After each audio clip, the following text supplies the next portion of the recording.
नमस्कार, special report देख रहे हैं आप, आपके साथ मैं हूं आस्था। तो आज बात करने वाले हैं लगातार हो रहे हादसों की। सड़क हादसों की संख्या में लगातार बढ़ोतरी हो रही है। दुर्घटनाओं में हजारों लोगों की जान जा रही है। महाराष्ट्र में सड़क हादसों से रोज 35 मौतें हो रही हैं।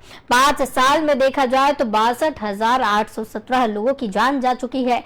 आज फिर अकोला में पुणे जा रही बस पलट गई, 15 यात्री गंभीर रूप से जख्मी हो गए। तो वहीं मध्य प्रदेश में भी बड़ा हादसा हुआ। प्रधानमंत्री की रैली में शामिल होने के लिए जा रहे थे, 40 से ज्यादा लोग सवार थे और हादसा हुआ। सड़क हादसों पर नजर रखने वाली एनसीआरबी की रिपोर्ट कहती है कि महाराष्ट्र में हर घंटे कम से कम 1 से 2 लोगों की मौत सड़क हादसे में हो रही है। यहाँ हर दिन 35 लोग, जबकि हर महीने 1047 लोग और हर साल औसतन 12,563 लोग सड़क दुर्घटनाओं में जान गंवा रही हैं। पिछले 5 साल में यहाँ 1,59,340 दुर्घटनाएं हुई हैं। तो बता दें आपको, 62,817 लोग मारे गए। हर साल औसतन 33,869 सड़क हादसे हो रहे हैं, जबकि हर माह 2,822 और हर दिन 118 और हर घंटे 5 दुर्घटनाएं कहीं ना कहीं होती हैं। हाईवे ट्रैफिक सेफ्टी रिपोर्ट के अनुसार महाराष्ट्र के मुंबई, अहमदनगर, पुणे, नासिक और कोल्हापुर में सबसे अधिक सड़क दुर्घटनाएं होती हैं। यहां 2022 में जनवरी से मई तक 19,833 दुर्घटनाएं दर्ज की गई। हाईवे पर होने वाले हादसे के बारे में ट्रैफिक एक्सपर्ट अशोक दातार का कहना है कि इन हादसों के लिए कई चीजें जिम्मेदार होती हैं। सिर्फ कार, डंपर और ट्रक, बस, ऑटो चालकों को जिम्मेदार ठहराना उचित नहीं है। इसके पीछे हाईवे की सुरक्षा व्यवस्था संभालने और रखरखाव करने वाले विभागों की भी महत्वपूर्ण भूमिका होती है। उनकी लापरवाही से अक्सर हादसे होते हैं। तो आपको बताते चले कि लगातार सड़क हादसों की संख्या में बढ़ोतरी हो रही है। चाहे महाराष्ट्र हो, मध्य प्रदेश हो, उत्तर प्रदेश हो, हर जगह देखने को मिल रहा है और हर जगह सड़क हादसे हो रही हैं। आज एक बार फिर अकोला में हादसा हुआ, जहां 15 लोग घायल हुए। मध्य प्रदेश में हादसा हुआ, जहां आपको बताते चले 40 से ज्यादा लोग सवार थे, 25 लोग इस दौरान घायल हुए हैं। तो जिस तरीके से ये घटनाएं बढ़ती हुई नजर आ रही हैं, बेहद ही चिंता का विषय है। महाराष्ट्र में सड़क हादसों में बताया जा रहा है कि हर घंटे 2 या 3 लोगों की जान जाती है। 5 साल में 62,000 से ज्यादा लोगों इस दौरान घटना का शिकार हुए हैं। आपको बता दें कि सड़क हादसों में संख्याओं में लगातार बढ़ोतरी देखने को मिल रही है।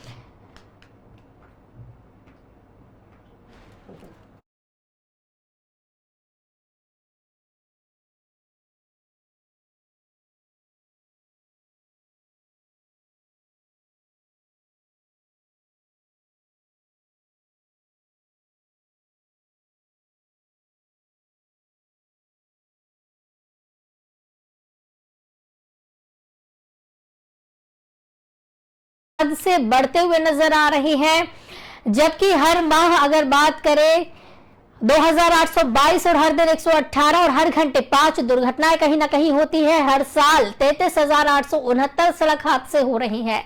हाईवे ट्रैफिक सेफ्टी रिपोर्ट के अनुसार महाराष्ट्र के मुंबई, अहमदनगर, पुणे, नासिक और कोल्हापुर में सबसे अधिक सड़क दुर्घटनाएं होती हैं। महाराष्ट्र हो, मध्य प्रदेश हो, उत्तर प्रदेश हो, बिहार हो, झारखंड हो, देश का कोई भी राज्य हो, लगातार सड़क हादसों की संख्या बढ़ती हुई नजर आ रही है। इस खबर पर ज्यादा जानकारी के लिए, ज्यादा चर्चा के लिए शैलेंद्र सैनी वरिष्ठ संवाददाता है, वरिष्ठ पत्रकार है, वो हमारे साथ जुड़े हुए हैं। शैली जी, बहुत बहुत स्वागत है आपका। धन्यवाद। शैली जी, लगातार सड़क हादसों की संख्या में बढ़ोतरी हो रही है। आज भी अकोला में एक हादसा हुआ, जहां पर 15 लोग घायल हुए। अब मध्य प्रदेश में भी आज एक हादसा हुआ। प्रधानमंत्री की रैली में शामिल होने के लिए सभी लोग जा रहे थे। लगातार ये हादसों की संख्या बढ़ती हुई नजर आ रही है, ऐसा क्यों हो रहा है? जी, निश्चित ही ये बड़ा चिंता का विषय है। भारत के अलग अलग राज्यों में रोज, हर घंटे, हर मिनट किसी न किसी प्रकार की सड़क दुर्घटना का दुर्भाग्यपूर्ण मामला सामने आता है। अगर 2021 की भारत के सड़क परिवहन राजमार्ग मंत्रालय की रिपोर्ट के अगर हम बात करें, तो जिसमें बताया गया था कि औसतन हर घंटे 18 लोग जो हैं वो दुर्घटनाओं का शिकार हो रहे हैं। और इसी आंकड़े के मुताबिक 4,12,432 हादसे 2021 में हुए थे, क्योंकि अभी 22 की रिपोर्ट आई नहीं है। और इन हादसों में करीब लगभग 1,54,000 जो दुर्भाग्यपूर्ण मौतें हुई थी लोगों की, और लगभग 3,85,000 के आसपास लोग किसी न किसी प्रकार से घायल हुए थे। जी तो ये न केवल दिल्ली हो या महाराष्ट्र हो या मध्य प्रदेश हो, जितने भी राज्य हैं, क्योंकि भारत में जिस तेजी से सड़क मार्ग विकसित किए जा रहे हैं, जी उसी तेजी से वाहनों की बिक्री में बढ़ोतरी हो रही है। जी साथ ही साथ जितने भी सख्त कानून जो केंद्र की सरकार लगातार बना रही है सड़क मामलों को लेकर, और राज्यों की सरकारों को जिस तरीके से इम्प्लीमेंट करना चाहिए, कहीं ना कहीं एक अभाव राज्य और केंद्र के बीच के सामंजस्य का है।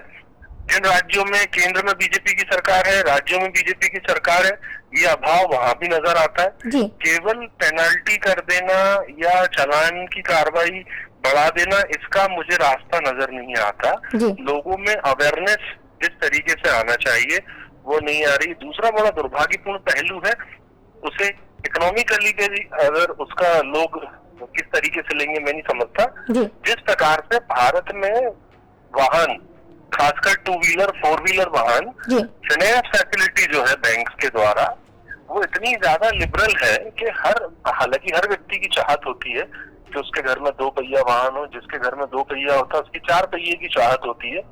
लेकिन इनके साथ में जिस तरीके से फाइनेंस फैसिलिटी इजी की है, उसी तरीके से जो भी व्यक्ति है, जो भी नागरिक है, सर्वप्रथम जब भी वो गाड़ी खरीदने जाता है तो ये सरकार की लायबिलिटी बनती है और विक्रेताओं की बनती है कि वो जो व्यक्ति गाड़ी खरीद रहा है, जिसके नाम से खरीदी जा रही है, जी। वो महिला भी हो सकती है, पुरुष भी हो सकता है, युवा भी हो सकता है, युवती बिल्कुल। भी हो सकती है, वयस्क जो भी होगा, वो लाइसेंस की कॉपी तो लेते हैं रिकॉर्ड में जमा करने के लिए। लेकिन मेरा ऐसा मानना है कि यदि वहीं पर उसकी टेस्टिंग भी की जाए कि इनको वाहन चलाना आता भी है या नहीं आता है, जी नंबर 1, तो शुरुआत से ही उस चीज को सुधारने की आवश्यकता है। दूसरा, लगातार देख रहे हैं हम लोग भी खबरें लगातार उठाते हैं, जो आरटीओ जो होते हैं जी। राज्यों के जी। जिलों में, रोड ट्रांसपोर्ट ऑफिस जो होते हैं, उसमें जिस तरीके का भ्रष्टाचार, खासकर मध्य प्रदेश तो इस टाइम भ्रष्टाचार में कई रिकॉर्ड तोड़ने की ओर है। जी अभी हाल ही में एक हमारे प्रदेश के और देश का जो प्रतिष्ठित पेपर है, न्यूज़पेपर, उसने भी आरटीओ को लेके वहां के भ्रष्टाचार की कलई खोली थी। जी। और लगातार और भी अन्य पत्रकार और अन्य माध्यमों से आप और हम भी इन कली को खोलते हैं। दलालों का अड्डा, हमेशा दलाल को टारगेट किया जाता है। देखिए, दलाल एक माध्यम है, एजेंट एक माध्यम है, क्योंकि सरकारी प्रक्रिया कहीं ना कहीं जटिल है, जी। इसलिए वो एजेंट उस प्रक्रिया को सुगम बनाने में सहायता करता है। और जो पब्लिक है वो खुद ही एजेंटों के पास जाती है। हम ये नहीं कहते कि एजेंटों के पास जाना उचित बात है, लेकिन सरकार ने व्यवस्था ऐसी करी है। अगर सरकार वहाँ व्यवस्था सरल करे, जी। साथ ही जिस तरीके से रिश्वत लेके लाइसेंस बांट दिए जाते हैं, या जो जिनके लाइट मोटर व्हीकल के लाइसेंस है उनको हैवी मोटर व्हीकल में कन्वर्ट कर दिया जाता है। हम देखते हैं हाईवे पे जो ट्रक्स चलते हैं जी। उसमें अधिकतर तो ड्राइवर बड़े अच्छे होते हैं, सलीके से चलाते हैं, लेकिन दूसरी तरफ देखते हैं जो उनका हेल्पर होता है, क्लीनर होता है, वो भी हमको हाईवे पे बड़े बड़े ओवरलोडेड हैवी जो ट्रॉले चलाता है वो दिखता है। क्या उसके पास लाइसेंस है? क्या केवल ओवर वेटिंग चेक करने के लिए हाईवे पे पॉइंट्स लगाती है सरकार, वहां भी वसूली की शिकायतें आती हैं। कुल मिला के तात्पर्य यह है, मानसिकता शुद्ध करना पड़ेगी, जी। उचित सोच रखना पड़ेगी, और खुद आमजन को आगे आना होगा। सड़क नियमों के, वाहन चलाने के जितने भी नियम है, चाहे वो 2 पहिया वाहनों के लिए हेलमेट का नियम हो, 4 पहिया वाहनों के लिए वो सीट बेल्ट का नियम हो, ओवर स्पीडिंग, ट्रैफिक सिग्नल्स बराबर। हमारे राजधानी भोपाल में ट्रैफिक सिग्नल्स की अगर आपको हालत देखनी है जी। तो आप अभी किसी रिपोर्टर को भेज दें, शाम को देख लें, जैसी शाम होती है थोड़ी सी बारिश हो जाती है, सब ऑटो मोड में चला जाता है। जी। तो ओवरऑल स्थिति खराब है और इसको लेकर चिंता का विषय है। बेशकीमती जान, एक बार मनुष्य का जन्म दिया है ईश्वर ने, जिन माता पिता की संतान होती हैं जो दुर्घटनाओं में समय दम तोड़ देती हैं, आप सोचिए उनके पीछे कितना बड़ा परिवार रहता है। बिल्कुल बिल्कुल शैलेंद्र जी, और जिस तरीके से ये घटनाएं होती है बेहद ही गंभीर विषय है। लेकिन सवाल ये उठता है कि जिस तरीके से सुविधाएं आ रही हैं, रोड बनाई जा रही हैं, हाईवे, एक्सप्रेसवे, ब्रिज ये बनाए जा रहे हैं, वैसे क्या आपको लगता है कि लोग भी लापरवाह होते नजर आए? क्योंकि जितनी ज्यादा सुविधाएं मिल रही है, लोग उतने ज्यादा टेंशन फ्री होते हुए दिखते हैं। जी बिल्कुल, देखिए ड्रंक एंड ड्रिवन के केस बहुत बढ़ रहे हैं। अब ड्रंक एंड ड्रिवन का जो मामला है उसको कौन रोकेगा? जी। उसको तो पुलिस प्रशासन ही रोकेगी। मेरा ये आशय है, हम जो इस समय संवाद कर रहे हैं आपस में भी, जी। लोग हमें सुन रहे हैं, केवल क्या चालान या जुर्माना किसी चीज का विकल्प है? सख्ती कैसी हो? सख्ती ऐसी हो जब समाज में चेतना जागे। ये जितने भी प्रोग्राम्स अवेयरनेस के होते हैं वो आजकल कागजों पे भी सीमित हैं। जब से डिजिटल हुआ है सारी चीजें, तब से हम देख रहे हैं डिजिटल का फायदा है तो नुकसान भी है। जो नुक्कड़ चौराहे पे जो नाटक होते थे, सभाएं होती थी, वो कहाँ है? वो लोग कहाँ है? रंगमंच के लोग कहाँ है जिनकी मदद ली जाती थी अवेयरनेस के लिए? और इतना एजुकेशन सिस्टम हमारा स्ट्रांग हो गया है, अगर ऐसे में भी भारत की जनता अवेयर नहीं होगी, अपनी जिंदगी को लेकर जिम्मेदार नहीं बनेगी, तो चीजें कैसे होंगी? बिल्कुल। और इतने बड़े बड़े हादसे हो जाते हैं, इतने बड़े बड़े हादसे हो जाते हैं, फिर भी इसकी सुध लेने वाला कोई नहीं होता। उसके बाद फिर हादसे होना एक के बाद एक होते हुए नजर आते हैं। लेकिन सवाल ये भी खड़ा होता है कि जब ये बनाए जाते हैं, ब्रिज बनाए जाते हैं, एक्सप्रेसवे बनाए जाते हैं, इसमें क्या कुछ मानक होते हैं शैलेंद्र जी? क्योंकि एक तरफ तो प्रशासन दावे करती है कि अच्छे तरीके से काम चल रहा है, लेकिन वही ठेकेदार और मिलीभगत भी कहीं देखने को मिलती है। मानक क्या कुछ होते हैं इसमें? किन मानकों के आधार पर बनाया जाता है? निश्चित ही मैं इस पॉइंट पर आने वाला था। बहुत अच्छा सवाल किया आपने। जिस किसी भी राज्य का जो भी पीडब्ल्यूडी डिपार्टमेंट होता है या रोड डेवलपमेंट डिपार्टमेंट होता है या एनएचएआई होता है, जब ये हाईवेज का या राजमार्गों का, जब सड़कों का निर्माण होता है तो इस बीच में पुल पुलिया वो ब्रिजेस भी आते हैं। तो ऐसे में इंजीनियरिंग का हमको जो अच्छा लाभ है वो कैसे मिले, इसकी गुणवत्ता का ध्यान सरकार को, सिस्टम के लोगों को रखना है। मैं आपको बताना चाहूंगा, हमारे मध्य प्रदेश के नर्मदा नदी के ऊपर जो पुल बना हुआ है वो अंग्रेजों के जमाने का 100 वर्ष पुराना बना हुआ है और आज भी वो पुल टिका हुआ है। उसकी समय समय पर राज्य की सरकार मरम्मत करा देती है और उस पर दिन भर भारी वाहन गुजरते हैं। वहीं दूसरी तरफ हम देखते हैं उत्तर प्रदेश हो, बिहार हो या अन्य दूसरे राज्यों भारत के, वर्तमान में विगत कुछ वर्षों में हम देख रहे हैं जिस तेजी से इंफ्रास्ट्रक्चर पर काम हो रहा है उसी तेजी से घटिया निर्माण हो रहे हैं। जी। पुल ब्रिजेस गिर रहे हैं, उसकी जिम्मेदारी, उसकी नैतिकता किसके ऊपर जाएगी? केवल कार्रवाई की बात होती है, हम न्यूज चैनल मीडिया के लोग उन चीजों को दिखा देते हैं, कुछ वक्त तक मीडिया साथ देती है, फिर मीडिया के पास भी कंटेंट बहुत ज्यादा होता है, वो खबर का फॉलो अप हुआ नहीं हुआ, तो ये तो सरकार की जिम्मेदारी है ना। आमजन की लाइबिलिटी है, आमजन सरकार से जवाब नहीं मांगता। इस देश का बड़ा दुर्भाग्य है कि यहाँ का मतदाता राजनीतिक दलों की जितनी भी गौशिप है उस पर तो पूरा ध्यान रखता है, लेकिन अपने क्षेत्र की समस्याओं को लेकर ना वो सड़क पर आंदोलन करता है, ना लोगों से सवाल पूछता है, ना उसके जवाब मांगता है। ये बड़ा चिंता का विषय है। और कहीं ना कहीं इस पूरे सिस्टम में जो असली मौज है वो तो उन लोगों की है जो सिस्टम के अंदर बैठ के बढ़िया अपना काम कर रहे हैं, समय पर रिटायरमेंट ले रहे हैं। मेरी बात कुछ लोगों को बुरी लग सकती है, मैं सबको नहीं कह रहा, लेकिन जो जिम्मेदार है, जनप्रतिनिधि हो या शासकीय सेवक हो, उनको भी इस और अब भावनात्मक रूप से भी और जिम्मेदारी से तय करना होगा कि अगर गुणवत्ता अच्छी नहीं होगी, इंफ्रास्ट्रक्चर आप कितना ही बड़ा कर लीजिए, अगर उसकी क्वालिटी नहीं है तो उसका तो कोलैप्स होना ही है ना। जी बिल्कुल। और जिस तरीके से मिलीभगत की जो खबरें देखने को मिलती है, ग्रामीण भी इस मुद्दे को कई बार उठाते हैं, कई बार ऐसी वीडियो भी सामने आ चुकी हैं, सड़कें उखड़ रही होती हैं लेकिन उस पर ध्यान नहीं दिया जाता। अब एक सबसे बड़ा सवाल ये खड़ा होता है कि जिम्मेदार कौन होगा इस चीज के? जब मिलीभगत वहां देखने को मिलेगी, जब ठेकेदार पे कार्रवाई नहीं होगी, तो हादसों की संख्या तो लगातार बढ़ेगी ही। अभी मैं आपको उसका एक और उदाहरण दे देता हूँ और ये भी बता देता हूँ जिम्मेदारी। अभी मध्य प्रदेश में हाल ही में 1 या 2 वर्ष पहले सिंध नदी में बाढ़ आ गई थी जी। नए निर्माणाधीन जो ये मतलब ग्वालियर चंबल रीजन की बात कर रहा हूँ मैं, नए निर्माणाधीन जो ब्रिज बन के तैयार हुए थे वो बह गए थे जी। सेकंड कोविड के वेव के समय की बात है, बड़ा हुआ हुआ था, कुछ समय हुआ, विपक्ष भी फिर शांत हो गया, बड़े बड़े बजट बना के पास कर दिए गए उन ब्रिजेस को रिपेयर करने के, नए ब्रिजेस बनाने के। तो अब वहाँ की जो अकाउंटेबिलिटी है, जो आपने प्रश्न करा कि जिम्मेदारी किसकी होगी, तो उस क्षेत्र की जनता, ग्रामीण क्षेत्र की जनता, वो भी शिक्षित है आज की डेट में, स्कूल कॉलेजेस बने हुए हैं, वोट कास्ट करने जाती है, विधानसभा में वोट देती है, लोकसभा में वोट देती है, वो क्यों नहीं अपने जनप्रतिनिधि से पूछती? आज मध्य प्रदेश में 2 या 3 ऐसे बड़े ठेकेदार हैं जो इरिगेशन में या पीडब्ल्यूडी में नौकरी करते थे, आज वो मध्य प्रदेश के सबसे बड़े ठेकेदारों में से एक है। कारण डैम लीकेज हो जाता है गत वर्ष जी, यहाँ पर विपक्ष के नेता वहां जाते हैं और जाकर देखकर आते हैं और आंदोलन होता है, वो बात दबी की दबी रह जाती है। कारण डैम पे एक भी दोषी जेल नहीं गया।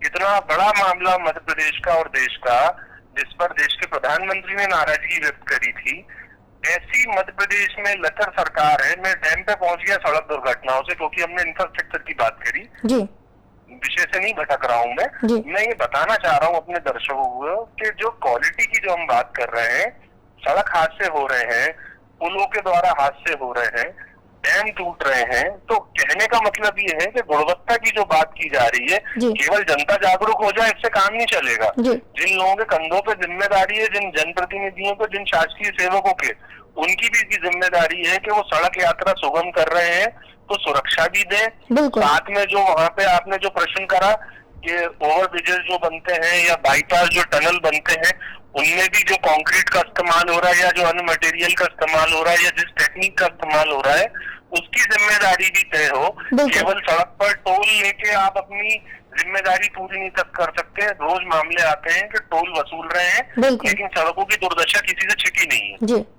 बिल्कुल, जिम्मेदारी लेने की तो बेहद जरूरत है और ये भी तय करने की जरूरत है कि इस तरीके के हादसे जिस तरीके से हो रहे हैं उसकी भी जिम्मेदारी किसकी है, क्योंकि कहीं ना कोई तो जिम्मेदार है, ठेकेदार जिम्मेदार है, प्रशासन जिम्मेदार है, सरकार जिम्मेदार है। ये जिम्मेदारी किसकी है, सवाल ये भी खड़ा होता है। और जिस तरीके से हादसे बढ़ रहे हैं, कैसे ये थमेंगे? सबसे पहली जिम्मेदारी जनता की है, नागरिकों की है जी कि वो नियमों का पालन करें और वो सवाल और जवाब करें, जी, वो सरकार से जवाब मांगे। जी बिल्कुल। चलिए, बहुत बहुत धन्यवाद शैली जी, हमारे साथ जुड़ने के लिए आपका बहुत बहुत धन्यवाद और चर्चा आपने इस पर हमारे साथ की है। तो आपको बताते चले कि लगातार हादसे बढ़ते हुए नजर आ रहे हैं और जिस तरीके से ये सड़क हादसे बढ़ रहे हैं, बेहद ही चिंता का विषय है।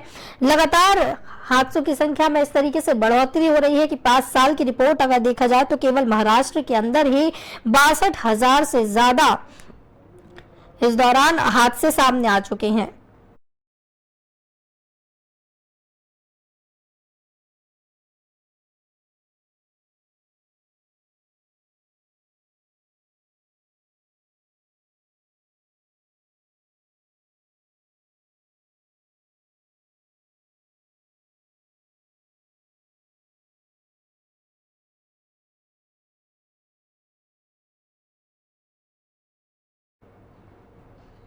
तो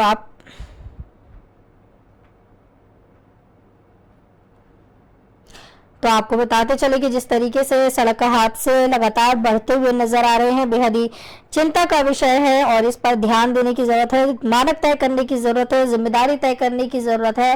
कौन इसकी जिम्मेदारी लेगा, इसकी बेहद जरूरत है। सड़क हादसों की संख्या में लगातार बढ़ोतरी हो रही है और जिस तरीके से यह हादसे देखने को मिल रहे हैं, कई लोग इसमें जान गंवा बैठते हैं। सिर्फ महाराष्ट्र की अगर बात करें तो रोज 35 मौतें होती हैं। वहीं उत्तर प्रदेश, मध्य प्रदेश, महाराष्ट्र, बिहार, झारखंड, देश का कोई भी राज्य हो, घटनाएं हर राज्य से सामने आती हैं, लेकिन जिम्मेदारी किसकी है, अब कौन इस पर ध्यान देगा, कैसे यह हादसे कम होंगे, सवाल ये बना हुआ है। हमारे साथ संवाददाता संजय जुड़े हुए हैं ज्यादा जानकारी के साथ। संजय, उत्तर प्रदेश में जिस तरीके से घटनाएं देखने को मिलती हैं, हादसे लगातार बढ़ते हुए नजर आते हैं। सबसे ज्यादा खबरें हादसों की देखा जाए तो अमरोहा से सामने आती है। आपकी खबरें हर दिन देखने को मिलती हैं हादसे की, क्या कुछ वहां देखने को मिलता है, किसकी जिम्मेदारी है? देखिए, मैं आपको बता दूं, जो मुख्य कारण जो एक्सीडेंटों का है वो नेशनल हाईवे पर लगातार यहाँ एक्सीडेंट देखने को मिलते हैं, जहाँ रोज अनगिनत जाने यहाँ हाईवे पर जाती हैं, जिनकी कई मुख्य ऐसे कारण हैं, जैसे क्या एयरफोन लगाकर, कानों पर जो एयरफोन लगाकर गाड़ी चलाने से भी ये कई हादसे ऐसे हो जाते हैं। नंबर 2, स्टंट की वजह से, जहाँ आजकल लगातार स्टंट की वीडियो सोशल मीडिया पर वायरल हो रही है, उसकी वजह से भी काफी हादसे देखने को नेशनल हाईवे पर मिलते हैं। और तीसरी बात की जाए तो शराब पीकर जो हम वाहन चलाते हैं, उसकी वजह से भी काफी दिक्कतें होती हैं और उसकी वजह से कभी हम अपनी गाड़ी की स्पीड इतनी बढ़ा देते हैं कि नशे की हालत में, कि उसकी वजह से भी हमें कई बार एक्सीडेंट की घटना जैसा सामना करना पड़ता है। और अगर बात की जाए तेज रफ्तार की, तो तेज रफ्तार की वजह से भी काफी यहाँ एक्सीडेंट तेज रफ्तार की वजह से हो रहे हैं, लगातार हो रहे हैं, जहाँ हाईवे पर लगातार तेज रफ्तार की वजह से एक दिन में कई एक्सीडेंट होते हैं और कई मौतों का सामना हमें करना पड़ता है। वहीं अगर बात की जाए पांचवा जो इसका मौत का कारण, मुख्य कारण जो बताया जा रहा है वो ये है कि चलती गाड़ी में एयरफोन हम जो कान से लगा लेते हैं उसकी जी। वजह से भी कई हमें हादसे ऐसे हो जाते हैं जिसकी वजह से हम दूसरों की जान भी ले लेते हैं। और नंबर 6 जो जो मुख्य कारण एक ये भी बताया जाता है कि जो गाड़ी का टायर है वो फटने से, मगर टायर फटने की वजह से इतने हादसे नहीं होते जितने हादसे लापरवाही की वजह से होते हैं, यातायात के नियमों की धज्जियां उड़ाने की वजह से होते हैं। मगर हम लोग यातायात के जो नियम है उनको फॉलो नहीं कर पाते हैं। कई बार तो एक्सीडेंटों में हम जो बिना हेलमेट के जिस तरह गाड़ी चलाई जाती है उसमें अगर एक्सीडेंट हो जाए तो ज्यादातर जो मौतें होती हैं वो सिर में चोट लगने से होती है, हाथ पांव टूटने से कभी मौत किसी की नहीं हुई है। तो यहाँ हेलमेट का प्रयोग भी नहीं करते हैं जिसकी एक्सीडेंट की वजह से यहाँ काफी मौतें हो रही है। जी बिल्कुल। और जिस तरीके से ये तेज रफ्तार की बात कही जा रही है, क्या इसमें क्या कुछ हम कर सकते हैं इसको रोकने के लिए, क्योंकि लोगों को जागरूकता की तो जरूरत है, इसके अलावा क्या कुछ किया जा सकता है कि तेज रफ्तार जो है उसमें कमी देखने मिले? देखिए, तेज रफ्तार की कमी के लिए प्रशासन काफी मेहनत कर रहा है और प्रशासन ने लगातार जो है वार्निंग दिए हुए है, कार्रवाई भी लगातार कर रहा है। जैसे लोग स्टंटबाजी का आजकल दौर चल रहा है कि हर चीज पर स्टंट करते नजर आ रहे हैं, कोई कार से, कोई बाइक से, तो कोई बस के ऊपर। तो यहाँ प्रशासन लगातार उन पर कार्रवाई कर रहा है, स्टंट करने वालों पर भी कार्रवाई कर रहा है। और जिस चीज से स्टंट किया जा रहा है, चाहे वो बाइक हो या कार हो या बस हो, उस पे भी कार्रवाई प्रशासन लगातार कर रहा है। मगर उसके बावजूद भी जो ये लोग स्टंटबाज हैं ये बिल्कुल बाज नहीं आ रहे हैं। इसमें जहां भी ज्यादा से ज्यादा जो यातायात के नियमों को फॉलो करना पड़ेगा, इसके लिए प्रशासन को कड़ी मेहनत करनी पड़ेगी और लगातार रोड पर उतरना पड़ेगा, हाईवे पर उतरना पड़ेगा। क्योंकि हाईवे जो है सबसे ज्यादा जो मुख्य एक्सीडेंट, जो मुख्य कारण है वो हाईवे है एक्सीडेंट का। क्योंकि हाईवे पर सबसे ज्यादा एक्सीडेंट होते हैं, क्योंकि हाईवे पे स्पीड जो होती है वो तेज होती है। और जैसे हम अगर 100-150 किलोमीटर लगातार हाईवे पर चलते हैं तो ऐसा है, जरूरी नहीं है कि पूरी सड़क उसको एकदम सही मिले। जहां रास्ते में कहीं भी कोई जरा सा भी कोई खड्डा दिखाई दिया तो वहां तेज रफ्तार की वजह से अचानक एक्सीडेंट होता है, जिसकी वजह से इसका एनएचआई भी इस चीज की काफी जिम्मेदार है। अगर वो रोड पे भी थोड़ा ध्यान दे तो शायद हादसों में कुछ कम हादसे हो। और जो यातायात के नियम कराने के लिए भी थोड़ा प्रशासन को कड़े कदम उठाने पड़ेंगे, तभी जो हादसे हैं, लगातार जो हादसे हो रहे हैं, इन पे लगाम लग पाएगी। जी लेकिन संजय, सवाल ये भी बना हुआ है कि लगातार आपके क्षेत्र में हादसे देखने को मिलते हैं, हर दिन एक्सीडेंट की खबरें, तेज रफ्तार की खबरें सामने आती, क्या इससे कोई सीख नहीं लेता है, फिर से वही चीजें दोहराई जाती हैं? देखिए, मैं आपको बता दूं, जो हादसों का जो दौर चल रहा है इस समय, ये अमरोहा जनपद की अगर बात की जाए तो यहाँ नेशनल हाईवे है और जगह जगह यहाँ कट है। और लगातार जो यातायात के लोग हैं, प्रशासन है, शासन है, वो लगातार कटों को बंद करने में लगे हैं। मगर ग्रामीण क्षेत्र, हाईवे किनारे यहाँ सैकड़ों ग्रामीण क्षेत्र हैं जो अवैध कट बंद, इधर प्रशासन बंद करता है तो दूसरी तरफ वो अपने वाहन निकालने के वजह से उन कटों को हटा दिया करते हैं। स्थायी जो कट है वो स्थायी नहीं है, मतलब एक टेम्परेरी कट है जो कभी बंद कर दिए जाते हैं तो कभी खोल दिए जाते हैं। जैसे अब कामर, बहुत जल्दी कामर 4 तारीख से कामर की यात्रा शुरू होने वाली है इधर, तो यहाँ अब सारे ही जितने भी कट है सब बंद कर दिए गए हैं। मगर जैसे ही फिर कामर की यात्रा यहाँ से खत्म होगी तो फिर वो कट कोई धीरे धीरे एक एक करके खुलता रहता है। तो जहां तक अगर बात की जाए तो इन हादसों की, तो यहाँ जो एनएचआई है उसको भी ध्यान रखना चाहिए इन अवैध कटों का, वरना ये हादसे ऐसे ही होते रहेंगे। जी चलिए, बहुत बहुत धन्यवाद हमारे साथ जुड़ने के लिए संजय, और ज्यादा जानकारी के लिए। तो आपको बताते चले कि लगातार हादसे बढ़ते हुए नजर आ रहे हैं, और जिस तरीके से यह हादसे बढ़ रहे हैं, कहीं ना कहीं तेज रफ्तार का कहर भी इसकी एक बड़ी वजह माना जा रहा है। मिलीभगत यहाँ बड़ी वजह मानी जा रही है, जिस तरीके से ठेकेदार और प्रशासन की मिलीभगत देखने को मिलती है। लगातार परेशानियों का सामना लोगों को करना पड़ता है, और हादसे होने के बाद भी लोग इससे बाज नहीं आते हैं।